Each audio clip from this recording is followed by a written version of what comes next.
Welcome back to Storytime. In today's episode, we're going to be reading a story by user MassIsAVerb. Using the prompt, you are part of a league of superheroes who save the world, yet you never go on missions. You are only called for one thing: total annihilation, for when they don't want survivors. From the Writing Prompts subreddit. But before we jump into it, just a quick reminder, Storytime is a fan-driven segment, so if you'd like to submit a story for us to read, you can do so at the Current World Reddit page using the flare Storytime. Link is in the description. It started again when the door to my suite unlocked. We'd agreed, of course, that it never would. The dang thing didn't even have any kind of external access from the outside. You'd never even know there was a door there, or a suite of rooms inside. I liked my suite. It had everything I needed without the pesky interference of having to deal with people. The unlocking mechanism was fully internal, linked to biometric sensors on the team. The team I'd spent years developing, to both my great frustration and their own. And if that door was unlocked, they were all dead or dying. Again. On my way out, I snagged a suit off the rack. It's not like they'd need it. Not anymore. And no good would come of reminding anyone that Rensselaer still existed. The suit barely fit. I looked at myself in the mirror. I would have laughed if I wasn't so simmeringly angry. They were just kids who believed that world's villains deserved a chance to become better people, just like everyone else. They were wrong, but passionately so. The computer obediently returned to answer my search query. The team was in the United States. Ohio. They were dealing with some kind of gray goo villain, and casualties were already high before they had been deployed. I flipped on the television. News anchors were frantic about the hasty military cordon around Ohio, the disappearance of their squad, and the wobbly stock market. Yep, humans still sucked. One of the anchors collapsed. Whoops. I'd have to send reparations to her family. I jotted a note before heading to the hangar. On the way, I pinged James. What was his taken name again? Rafter? Whatever. His origami aircraft were absolute genius, even if I'd never tell him that.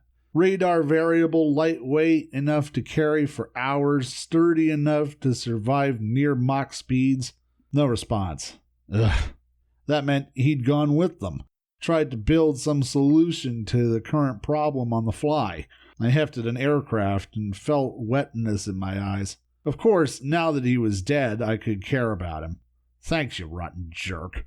An hour later, I was over Ohio. It was mostly gray.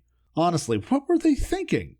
This isn't the kind of problem you could just punch out, no matter how much you trained. They should have just told the president to nuke it immediately. Blah, blah, civilian casualties, blah, blah. Sure. And now you've got a runaway supervillain goo thing who's absorbed, what, 10 million people? Columbus looked like it was the epicenter. Should have traded it when you had the chance, Prez.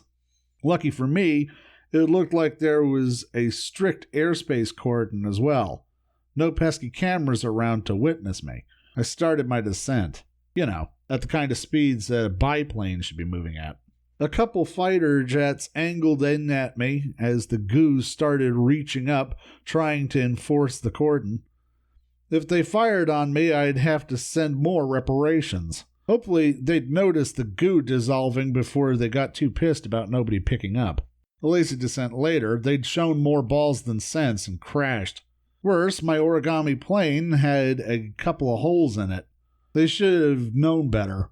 It was a priceless relic. I'd find out their names later. Doppler'd be a stickler for remembering the dead. Funny how I knew his handle but not James's. The goo unraveled as I approached, leaving behind a fine dust. After several minutes, it had started shrinking away from me, but I was moving faster than it.